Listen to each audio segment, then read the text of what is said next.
तो hello everyone, I am Deepesh Kumar ji. जैसा कि हम पढ़ रहे थे सीओडी, और सीओडी में अब तक हमने इंस्ट्रक्शन सेट साइकिल का देख लिया, इंस्ट्रक्शन सेट का आर्किटेक्चर देख लिया। उसके बाद बहुत ही इंपॉर्टेंट टॉपिक आता है एक हमारे पास, वो है हमारा एड्रेसिंग मोड। कि एड्रेसिंग मोड क्या होती है उसके बारे में पढ़ेंगे। और गाइस, थोड़ा बहुत नॉइज कर आपको लग सकता है कि नॉइज, तो मैं ये नॉर्मली अपने लैपटॉप से रिकॉर्ड कर रहा हूँ, क्योंकि मैं भी आपको पता है जैसे कि एक स्टूडेंट ही हूँ।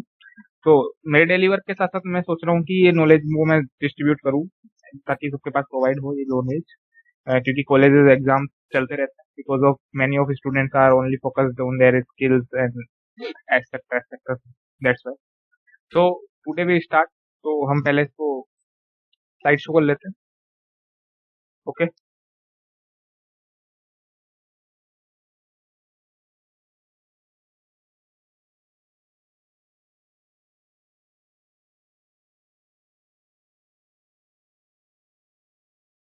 1 मिनट गाइस, इज लोडिंग। ये लोड हो रहा है, तो yes, finally is load.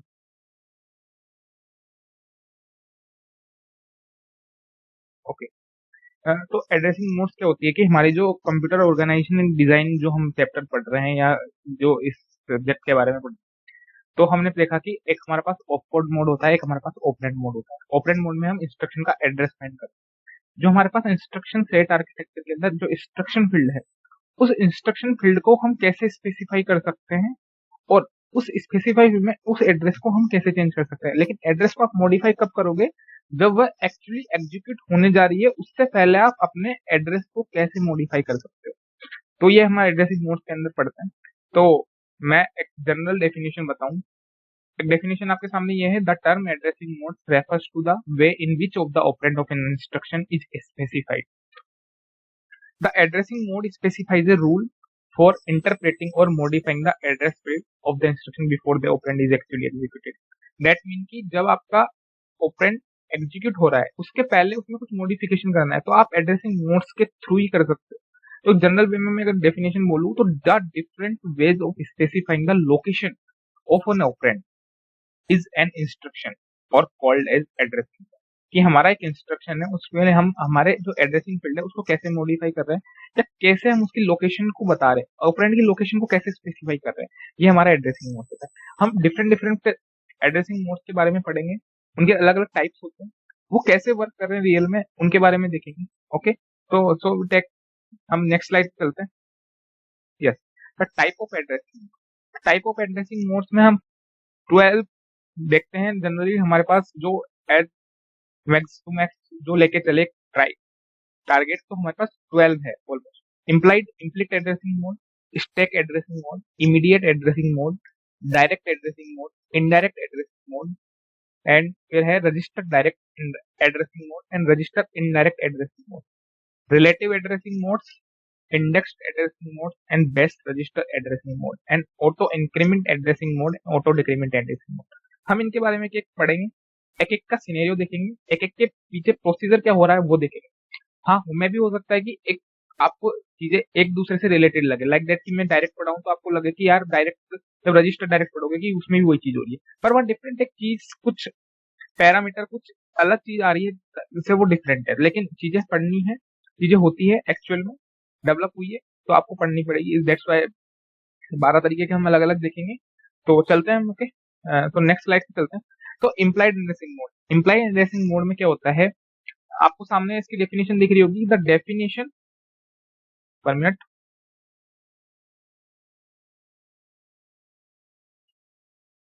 The definition of the instruction itself specify the operands. कि जो इंस्ट्रक्शन के अंदर आपका ऑपरेंड है, वो अपने आप को इटसेल्फ इटसेल्फ ही वो इम्प्लिसिट अपने आप को कॉल कर ले। द इंस्ट्रक्शन कॉम्प्लीमेंट एक्यूमेटर एक एग्जांपल है, सीएलए जिसे बोलते हैं। इस एग्जांपल को आप सीएलए बोल सकते हो। ये सबका सबसे इंपॉर्टेंट एग्जाम है सीएलए।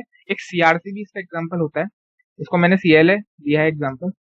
ओके, और सबसे इंपॉर्टेंट इसकी डेफिनेशन की बात करूं, तो आप ऐसे बोल सकते हो कि no operand specified in the instruction. यहाँ पे आपका ऑपरेंड फील्ड होती ही नहीं है पहली बात तो, कि लाइक की इंस्ट्रक्शन है हमारे पास, उसके अंदर हमारे पास ओनली डाटा है, नॉट ऑपरेंड मोड।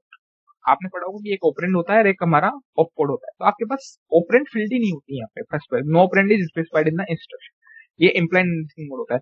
आप इसके लिए यूज करते हो zero address and one address instruction के लिए, कि जिनका एड्रेस जीरो है, जिनका एड्रेस वन है, उन इंस्ट्रक्शन के लिए यूज कर रहे हो। लाइक दैट कि मेरे पास कोई है कि मेरे को ये ऑपरेशन रन कराना है एड R1 प्लस R2, तो यहाँ पे R1 प्लस R2 R1, तो इसका मतलब ये R1 और R2 हमारे पास डाटा है, उसको ही हम एग्जीक्यूट करा रहे हैं उसके बाद में।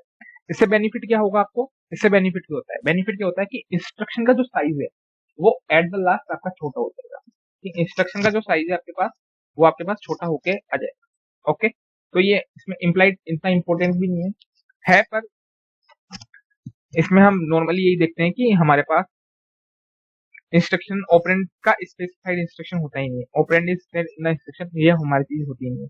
हमारे पास डायरेक्ट डाटा होता है और इस सेल्फ ये कॉल होता है। ओके, तो ये इंपॉर्टेंट इतना नहीं है, पर ठीक है, फर्स्टली यही था। तो सेकंड में चलते हैं। सेकंड है हमारे पास स्टैक एड्रेसिंग। हाँ, स्टैक एड्रेसिंग मोड ये थोड़ा इंपॉर्टेंट है, इसके ऊपर क्वेश्चन भी बनता है। हाँ, मैं आपको बताऊंगा क्वेश्चन कैसे बनते हैं, कैसे आप न्यूमेरिकल बना सकते हो और कैसे आपके पास थ्योरी बना सकते हो। तो in this addressing mode the operand is contained at the top of the stack. In this addressing mode, the operand is contained at the top of the stack. Stack आप जानते हो कैसा होता है? Stack को पता है कि एक टॉप होता है हमारे पास, वहां से आपका कोई भी डाटा आ रहा है वो इन होगा, कोई भी डाटा आ रहा है तो आउट होगा। ओके, तो वहां पे जो ओपरेंड आया आपके पास वो आपका टॉप ऑफ द स्टैक पे आपका कंटेंट रहेगा। ओके, हाँ, इसके लिए क्या मेथडोलॉजी यूज करते हैं, कि प्रोसीजर यूज करते हैं कि ओपरेंड को कैसे हम स्टोर करा सकते हैं। तो फर्स्टली आपके पास जो थे, तो यहाँ पे मैंने मेथड लिख रखे हैं। The instruction simply pop out to symbols content at the top of the stack.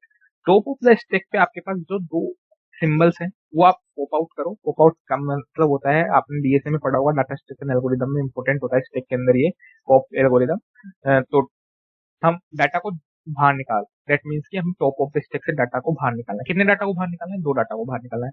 तो the addition of those two operands is perform. अब हमारे पास एडिशन लिखा है मैंने यहाँ पे एग्जाम्पल। एडिशन में आप कुछ भी करा लो, सब्सट्रैक्शन करा लो, उसका मल्टीप्लाई करा लो, उसका डिवाइडेशन करा लो, आप कुछ भी ऑपरेशन परफॉर्म कर रहे हो, तो उन दो सिंबल्स को जो आपने पॉप आउट किए उनके ऊपर वो सिंबल एडिशन परफॉर्म होगा, लाइक दैट कि वो ऑपरेशन परफॉर्म होगा, और जो रिजल्ट आपके पास है वो वापिस उस स्टैक के टॉप पर पुश हो जाएगा। पुश मींस कि आप वापस उसे स्टैक के अंदर पुश कर दोगे, स्टैक के अंदर स्टोर करा दो। ओके, एक एग्जांपल से समझते हैं। ऑपकोड है, ऑपरेंड है, ऑपरेंड के हमारे पास कोई स्टैक है, ठीक है। ओके, 3 एंड 7 ये हमारे टॉप ऑफ द स्टैक पे था। 3 एंड 7 बाहर आया, हमें एडिशन परफॉर्म कराना है, तो 3 प्लस 7 इज इक्वल टू 10, और 10 को हमने टॉप ऑफ द 10 पे वापस पुश कर दिया। ये हमारे पॉप हुए ये दोनों, और ये ऑपरेशन हुआ, और ये हमारा वापस टॉप ऑफ द स्टैक में पुश होगा। ओके, समझ में आया? ये स्टैक एड्रेसिंग मोड है। ऐसा ही क्वेश्चन बनेगा, या आपका थ्योरेटिकल क्वेश्चन बन जाएगा, या आपको एक एड्रेस दे देंगे, उस एड्रेस के अंदर आपको बता देंगे कि यार हमें स्टैक एड्रेसिंग मोड का यूज करके डाटा को फेच कराना है, डाटा को डिकोड कराना है, स्टोर कराना है। ओके, ये एड्रेसिंग मोड। नेक्स्ट चलते हैं immediate addressing mode. Immediate addressing mode क्या होता है भाई, कि in this addressing mode the operand is specified in the instruction explicitly. यहाँ पे हमारे पास ऑपरेंड फील्ड होती है। इन दोनों में आप एक रिलेशन बताऊंगा अभी। इंस्टेड ऑफ एड्रेस फील्ड, अब यहाँ पे जो एड्रेस फील्ड है एन ऑपरेंड इज प्रेजेंट। अब जो आपका इंस्ट्रक्शन का एड्रेस है, अपन बहुत जगह ऑपरेंड लिखते हैं, ऑपकोड लिखते हैं, सॉरी, अपन बहुत जगह ऑपकोड लिखते हैं फिर उसका ऑपरेंड लिखते हैं, एड्रेस लिखते हैं इंस्ट्रक्शन का, ठीक है। यहाँ पे एड्रेस के इंस्टेड में क्या रहता है, हमारे पास ऑपरेंड रहता है। वहां पे एड्रेस अवेलेबल नहीं रहेगा, वहां पे आपके पास ऑपरेंड अवेलेबल, ठीक है। इंस्टेड ऑफ एड्रेस फील्ड, की एड्रेस फील्ड की बजाय आपके पास operand is present that contains the operand, कि आपके पास ऑपरेंड अवेलेबल है जो कि कुछ वैल्यू को स्टोर करके रख रहा है। Operand is directly provide as constant. आपके पास एक ऑपरेटर है, ऑपरेंड जो है वो आपके प्रोवाइड एज कांस्टेंट, जैसे मैंने यहाँ पे मेन फंक्शन लिखा constant dot int a is equal to 20। Int a 20 आपका लिखने का तरीका नहीं है, बिकॉज इसकी वैल्यू वेरी हो सकती है, दैट्स वाई एक कांस्टेंट का यूज करके हम इसको करते हैं। हाँ, इसकी सिंपल वे में अगर मैं इसका कंक्लूजन निकालूं तो क्या बोल सकते हैं, the operand is specified in instruction itself. इसके अंदर भी आपका जो डाटा होगा वो ऑपरेंड में इटसेल्फ एक्सप्लिसिटली कॉल हो जाएगा। Operand is directly provided constant, ये मैंने आपको बता दिया। इसके एग्जांपल की बात करते हैं। एग्जांपल जैसे मैंने बताया कि एड R1 में आपको 9 ऐड करना है, तो ये एक ऑपरेंड का एड्रेस बता रहा है कि ये ऑपरेंड में ये परफॉर्म कराना है, तो कैसे होगा, R1 प्लस 9, और वापस वो R1 में जाके स्टोर हो जाएगा। ओके, समझ में आया? ये अपना इमीडिएट एड्रेसिंग मोड। इमीडिएट का मतलब वर्ड से समझ में आया कि जो एड्रेस था वही इमीडिएटली हमें मिल चुका है, ये डिफरेंस है। एक इसका मैं अभी बता देता हूँ, चलो, इसका एक बड़ा एग्जाम्पल होता है, ओके, आपकी यूनिवर्सिटी एग्जाम में वो क्वेश्चन आता है, लाइक एक टेबल बनी आएगी, उसके अंदर आपको different different addressing mode perform करके दिखाने हैं, तो वहां पे इस चीज को आप अच्छे से समझेंगे। वो एग्जाम्पल भी मैं लेके आऊंगा, लेकिन पहले हम इनके सेपरेटली इनके बारे में समझ लेते हैं कि यार ये एड्रेसिंग मोड रियल में कैसे काम कर रहा है, एक एक के सिनेरियो को जान लेते हैं, उसके बाद में एड्रेसिंग मोड लेके आएंगे फाइनली। उस एड्रेसिंग मोड के एग्जाम्पल से आपको सारे एड्रेसिंग मोड का एक जगह समझ में आएगी कि हाँ हाँ ये ऐसे ही वर्क कर रहा था, पर एज ए थ्योरी समझना पहले हमारे लिए इंपॉर्टेंट है। सो दैट्स वाई हम पहले इसको समझते हैं। हाँ, ये हो गया हमारे पास immediate addressing mode, stack addressing mode हो गया हमारे पास, इम्प्लाइड एड्रेसिंग मोड हो गया। नेक्स्ट है हमारे पास डायरेक्ट एड्रेसिंग मोड। ये था, आपको सुना सुना लग रहा होगा, because of instruction set architecture मैंने जब पढ़ाया था तो हमने डायरेक्ट एड्रेस और इनडायरेक्ट एड्रेस की बात करी थी, आई से जो नोट करते हैं। ओके, जीरो होता है तो हमारे पास डायरेक्ट होता है, और वन होता है तो हमारे पास डायरेक्ट इनडायरेक्ट एड्रेस। ओके, तो in this addressing mode the address field of the instruction contains the effective of the address of the operand. मैं यहाँ बात कर रहा हूँ कि जो इंस्ट्रक्शन सेट का, इंस्ट्रक्टर आर्किटेक्चर का जो सेकंड पार्ट है इंस्ट्रक्शन का, वो आपका इफेक्टिव एड्रेस को होल्ड करके रखता है, और वही इफेक्टिव एड्रेस आपके ऑपरेंड के एड्रेस को बता देता है। ये बात अपने वहां भी करी थी कि जो आपका इंस्ट्रक्शन सेट का पार्ट सेकंड है, लाइक दैट की ये पार्ट सेकंड है, ये आपका क्या रखता है, इफेक्टिव एड्रेस रखता है, वही आपका ऑपरेंड का एड्रेस हो जाता है। और यहाँ पे क्या कर रहे हैं कि only one reference to memory is required to fetch the memory, कि यहाँ पे हम गए, इसको फेच करा, और यही हमारे ऑपरेंड का एड्रेस बता रहा है, तो only one reference to memory is required to fetch the memory. It is also called absolute addressing, कि एब्सोल्युटली हमको वो चीज उसी जगह पे मिल चुकी है। ओके, ये है डायरेक्ट एड्रेसिंग मोड। क्या कर रहे हैं कि एक एग्जांपल है, चलो मेरे को एक एक्स है, उसकी वैल्यू को एक्यूमुलेटर में स्टोर कराना है, तो x will increment the value stored in the accumulator by the value stored in the memory location x anywhere anywhere one. तो आप करने का तरीका क्या है, उस एक्यूमुलेटर की वैल्यू में उस एक्स के एड्रेस को ऐड करा दो, और वापस एक्यूमुलेटर में स्टोर करा दो। ये इसका लिखने का एक तरीका है, सबके अलग अलग सिनेरियो होते हैं लिखने के। रजिस्टर का जब यूज करोगे तब ऐसे लिखते हैं, एड्रेसिंग मोड का यूज करोगे जब ऐसे लिखते हैं। That's why I am saying. Okay, तो हमारे पास दो एड्रेस है, ऑपकोड, और हमारे पास एक एड्रेस है एड्रेस इंस्ट्रक्शन सेट आर्किटेक्चर में। तो हमारा जो एड्रेस है वही हमारा ऑपरेंड का एड्रेस को डिनोट कर रहा है, ये हमारा मेमोरी है। तो ये हमारा मतलब डायरेक्ट एड्रेस की बात करें कि हमारा जो एड्रेस मिला हमको, वही हमारा ऑपरेंड को बता रहा है डायरेक्टली। तो हम यहाँ पे किसी दूसरे सिनेरियो में जा ही नहीं रहे, कि हमें डायरेक्टली जो एड्रेस मिला वो ऑपरेंड का एड्रेस। ठीक है। हाँ, अब आपको पिछले, अगर किसी को डाउट आ रहा है कि पिछले वाले में मैं क्या कर रहा था, पिछले वाले में जब आप इमीडिएट एड्रेस पढ़ रहे थे तो वहाँ पे एड्रेस की जगह क्या था, ऑपरेंड। तो मैंने बात बोली भी थी कि यहाँ पे एड्रेस फील्ड की बजाय हमारे पास डायरेक्ट ऑपरेंड फील्ड होती है। दैट्स व्हाई आप saying that कि इमीडिएटली वो चीज मिल रही है, यहाँ भी चीज इमीडिएटली मिल रही है, पर यहाँ पे एड्रेस इफेक्टिव एड्रेस को शो कर रहा है, उस इफेक्टिव एड्रेस के थ्रू हम ऑपरेंड के एड्रेस को ले रहे हैं। ओके, तो इसका जस्ट इनडायरेक्ट एड्रेसिंग, आप दोनों को कंपेयर करोगे इसके बाद, कि इस एड्रेसिंग मोड में क्या कर रहे हैं, कि इस एड्रेसिंग मोड में कर रहे हैं the address field of the instruction specifies the address of memory location. अब यहाँ पे जो आपका एड्रेस फील्ड है इंस्ट्रक्शन सेट का जो सेकंड पार्ट है, वो address of memory location, memory की लोकेशन को पता कर रहा है। दैट मीन कि वो इफेक्टिव एड्रेस को नहीं बता रहा, वो आपकी मेमोरी के एड्रेस को पहले बताएगा, उसके अंदर that contains effective address of the operand. ठीक है, कि वह इफेक्टिव फिर जाके वह एक एड्रेस को बताएगा, मेमोरी के एड्रेस से जाके वह किसको एड्रेस को फेच करेगा, एक ऑपरेंड के एड्रेस को फेच करेगा। Two reference to memory are required. क्या टू कैसे, कि पहले एड्रेस फील्ड में गया, उस एड्रेस फील्ड के थ्रू हमने किसके एड्रेस को निकाला, मेमोरी के एड्रेस को निकाला, in which we able to find effective address of operand. पहले हम एड्रेस फील्ड में गए, उसके थ्रू हमने मेमोरी का एड्रेस निकाला, उस मेमोरी एड्रेस के थ्रू इन विच मेमोरी एड्रेस, मतलब जो मेमोरी एड्रेस आप निकाल रहे इफेक्टिव एड्रेस का, उस मेमोरी एड्रेस के अंदर इफेक्टिव एड्रेस निकालते हैं वो ऑपरेंड का। Okay, two reference of memory are required to change the operand. लिखने का तरीका क्या है, लिखने का तरीका है accumulator and accumulator plus double, यहाँ पे डबल ब्रैकेट्स आ जाते हैं, ये लिखने का तरीका है। ये एग्जांपल बता रहा हूँ मैं, ठीक है, फिर हम लिखेंगे, एक एग्जांपल करेंगे तो हम बड़ा वाला, उसके अंदर सब बताएंगे। तो यहाँ पे बता देता हूँ मैं कि ऑप कोड है, एड्रेस है, ठीक है, उस एड्रेस के अंदर हमें डायरेक्टली एक मेमोरी का एड्रेस मिल गया। ओके, एक मेमोरी का एड्रेस मिल गया, उस मेमोरी के एड्रेस के थ्रू हम जा रहे हैं ऑपरेंड के एड्रेस। वहां पे क्या हो रहा था कि डायरेक्टली हम ऑपरेंड के एड्रेस पे जा रहे थे, यहाँ पे हम एड्रेस एक मेमोरी के एड्रेस पे जा रहे हैं, एक मेमोरी के एड्रेस से हम ऑपरेंड के एड्रेस पे। समझ में आएगा, आई होप समझ में होगा। ओके,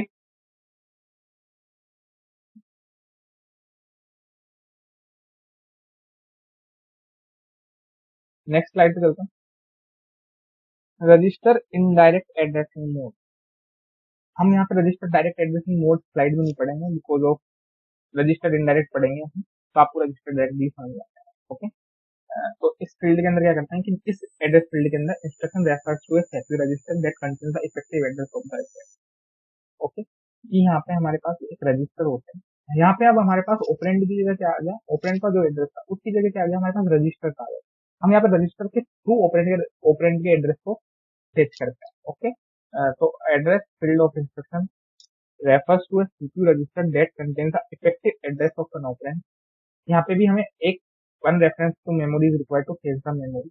ओके, समझ में कि रजिस्टर है, उस रजिस्टर से हम मेमोरी एड्रेस पे गए, उस मेमोरी एड्रेस पे हम ऑपरेंड के एड्रेस को हमने फेच कर लिया।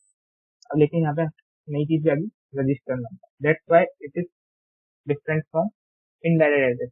यहाँ पे हम रजिस्टर्स का यूज करते हैं, यहाँ पे हम डायरेक्टली ऑपरेंड का यूज नहीं कर रहे हैं, यहाँ पे हम रजिस्टर्स का यूज करते हैं। ओके, समझ में आया बात? इसलिए इसकी वजह से मैं कह रहा हूँ कि यहाँ पे हम डायरेक्टली वो नहीं कर रहे हैं। हाँ, अब डायरेक्ट एड्रेसिंग मोड मैंने इसलिए नहीं पढ़ा कि डायरेक्ट एड्रेसिंग मोड में क्या नहीं आता, ये चीज नहीं आती, और रजिस्टर नंबर डायरेक्टली ऑपरेंड को फेच कर लेता इसके बाद। इसलिए तो आप थोड़ा सा कुछ भी जो सोचो कि यार जब मैं डायरेक्ट में ये कर रहा हूँ कि ऑपरेंड से डायरेक्ट ऑपरेंड मतलब जो एड्रेस है डायरेक्टली हमें ऑपरेंड का एड्रेस इफेक्टिव एड्रेस ऑपरेंड का एड्रेस बता रहा है, वहाँ पे हम मेमोरी एड्रेस निकालना है, मेमोरी एड्रेस के अंदर से हम ऑपरेंड का एड्रेस निकाल रहे हैं। तो यहाँ भी तो वही चीज हो रही है, हमें रजिस्टर मेमोरी एड्रेस को निकालना, मेमोरी एड्रेस के अंदर हम ऑपरेंड का रजिस्टर ऑपरेंड का एड्रेस निकाल।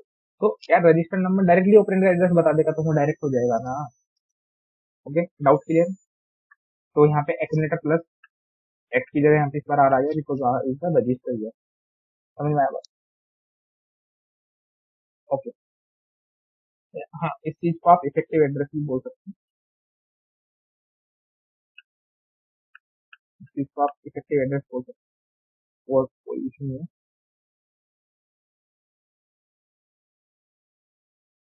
ये आपका इफेक्टिव एड्रेस हो जाएगा। ओके, ठीक है, नेक्स्ट स्लाइड पे। नेक्स्ट स्लाइड में हमारे पास नया रजिस्टर आएगा।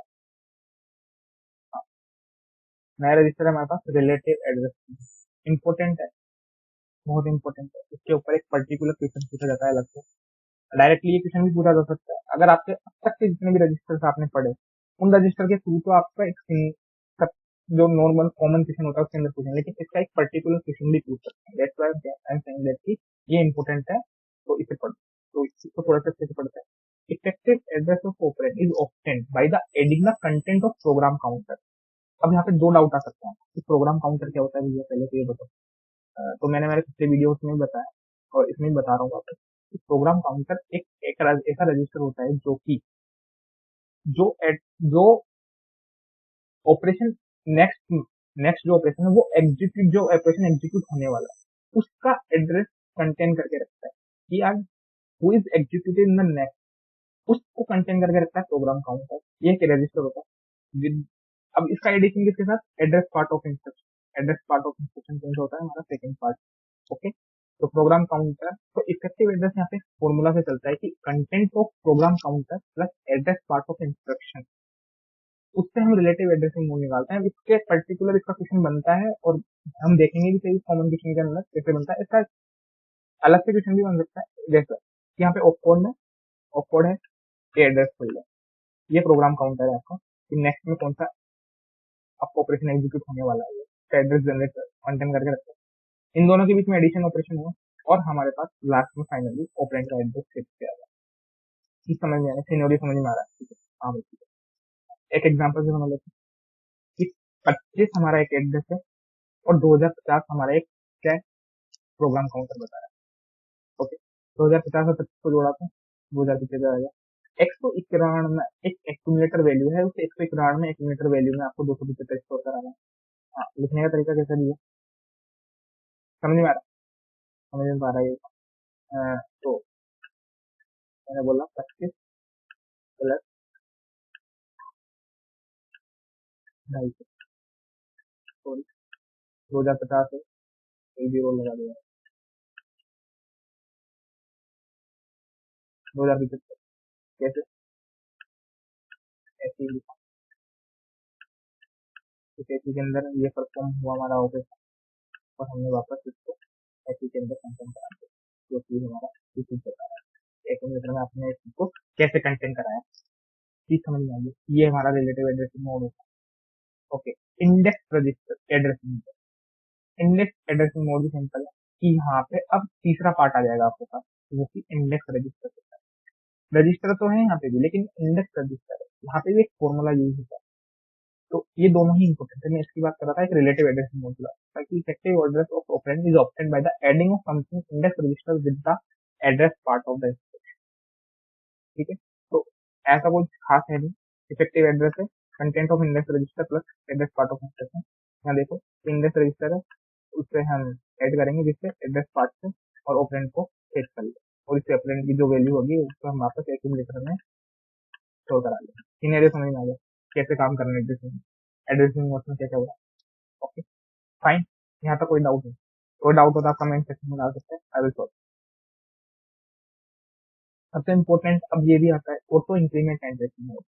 ऑटो इंक्रीमेंट एड्रेसिंग मोड ये थोड़े इंपॉर्टेंट है दोनों, ऑटो इंक्रीमेंट और ऑटो डिक्रीमेंट। ओके, कैसे वर्क कर रहा है कि यहाँ पे हम क्या कर रहे हैं कि एक ऑपरेंड है हमारे पास, उसको एक्सेस करा लिया हमने, ये भाई हमारे पास एक ऑपरेंड है उसको एक्सेस करा लिया। हाँ, अब उस कंटेंट ऑफ रजिस्टर फिर कुछ वैल्यू से हमें इसका इंक्रीमेंट करना है। ठीक है, उस इंक्रीमेंट वैल्यू होके हमारे पास ऑपरेंड में फाइनली जो एक्यूमुलेटर में स्टोर होगी वो कौन सी वैल्यू होगी जो हमारे पास ऑपरेंड में एक्सेस कराई थी वो वैल्यू, और जो हम जिस वैल्यू से हम उसे इंक्रीमेंट दे रहे हैं वो वैल्यू हमारे पास एक्यूमुलेटर में स्टोर होगी। कैसे वर्क कर रहा है कि आफ्टर एक्सेसिंग द ऑपरेंड, जब आप सी सी प्लस की कोडिंग करते हो तो पहले हमारे पास डाटा है ना, वो जो वेरिएबल होता है वो एक्सेस होता है, उसके बाद में आई प्लस प्लस लिखते हैं ना, I plus is equal to one, तो जैसे मीन कि हमारा वो वैल्यू आगे बढ़ रहा है, इंक्रीमेंट हो गई उसमें, तो वो जब बाद में होता है तो the content of register automatically increment by step size D. Step size D क्या होता है कि जिस वैल्यू से आप उसे इंक्रीमेंट कर, अभी समझेंगे। Step size D depends on the size of operand access, कि जो आपका ऑपरेंड एक्सेस हुआ उसके साइज पर डिपेंड करता है। Only one reference of memory is required to close the memory. Okay, एक स्पेशल केस होता है, किसका स्पेशल केस होता है, जो इनडायरेक्ट एड्रेसिंग मोड था ना उसका स्पेशल केस होता है कि आपको कभी एमसीक्यू के अंदर पूछ ली थी यार ऑटो इंक्रीमेंट एड्रेसिंग मोड किसका स्पेशल केस होता है, कि ऑटो इंक्रीमेंट एड्रेसिंग मोड एक register indirect addressing sorry indirect addressing mode का स्पेशल केस होता है। आप वहाँ पे रजिस्टर भी यूज कर सकते हैं, बिकॉज यहाँ पे हम उस एड्रेसिंग आर ऑटो का यूज कर रहे हैं। ऑटो इंक्रीमेंट को मतलब एक रजिस्टर का यूज करके करेंगे इस चीज, कहेंगे यहाँ पे रजिस्टर इनडायरेक्ट एड्रेसिंग मोड का ये एक स्पेशल केस है। अपन देखो ये हमारे पास वही पहले स्टार्टिंग में 3300 एक एड्रेस था, इसको हमने एक्सेस करा लिया। ओके करा लिया, अब हमारे पास ये एक्सेस था 6 बी में। ठीक है, 6 बी सेटिंग होगी। ठीक है, अब हमें स्टेप साइज डी से बढ़ानी है, तो हमारे पास 33 से 2 फाइनली आ गए। ओके, तो ये हमारे पास मेमोरी होगी, तो ये हमारे पास ऑटो इंक्रीमेंट एड्रेसिंग मोड होगा, ये हमारे पास इंक्रीमेंट हुआ है उस चीज में स्टेप साइज डी से। ओके, ऐसा ही हम ऑटो डिक्रीमेंट के बारे में बात करते हैं। Auto decrement first the content of register is decrement by step size D. अब यहाँ पे हमें क्या कर रहे हैं कि हम पहले कंटेंट जो है हमारे पास जिसे हम फेच कराना चाहते हैं उसको डिक्रीमेंट करेंगे। डाटा आया उसको डिक्रीमेंट कर दिया आई माइनस में जैसे करता है। तो यहाँ पे कंटेंट को हमने, मैं कह रहा हूँ कि एक्सेस द ऑपरेंड, पहले ऑपरेंड को एक्सेस नहीं करेंगे, पहले डिक्रीमेंट ऑपरेशन परफॉर्म करेंगे। उस डिक्रीमेंट ऑपरेशन के बाद में उसको रीड करेंगे और यहाँ पे भी एक रेफरेंस की जरूरत होती है हमें उसके फेच कराने के लिए। ठीक है, तो इंक्रीमेंट में सिंपली इंक्रीमेंट हो रही थी साइज, इसमें डिक्रीमेंट हो रही है, तो आर ऑटो यहाँ 3302 था, फेच हुआ 6 डिक्रीमेंट करानी है, ये हमारे 1s में फेच होगी 3 अब यहाँ पे मैंने बेस रजिस्टर नहीं पढ़ा है, यहाँ पे बेस रजिस्टर इसलिए नहीं पढ़ा है क्योंकि आप जब इंडेक्स रजिस्टर मोड पढ़ रहे थे तो इंडेक्स रजिस्टर मोड की जगह वहाँ बेस रजिस्टर आ जाएगा, बस इतना सा देखा है, तो वो इम्पोर्टेंट भी नहीं इसलिए मैंने उसको देखा। तो ये था इतना ही। हाँ, आप इन सारे सिनेरियो के ऊपर हमें क्वेश्चन करते हैं, कॉमन क्वेश्चन। उस कॉमन क्वेश्चन के अंदर क्या करते हैं हम, मैं बता देता हूँ आपको। नॉर्मली इसका यूज करते हैं कि एक क्वेश्चन के अंदर सारे क्वेश्चन दे रखे होते हैं, उस क्वेश्चन के अंदर हम उसको सोल्व करते हैं और सॉल्यूशन उसका निकालते हैं फाइनली दैट्स आंसर। ओके, तो वो मैं नेक्स्ट वीडियो में लाके बताऊंगा आपको। यहाँ पे एंड करते हैं। आपको कोई चीज समझ नहीं है तो आप कमेंट सेक्शन में डाल सकते हो, जाना चाहते हो तो देख सकते हो, नेट पे भी आप यूज कर सकते हो, मैंने भी नेट से ही पढ़ा है। ओके, तो थैंक यू एवरीवन।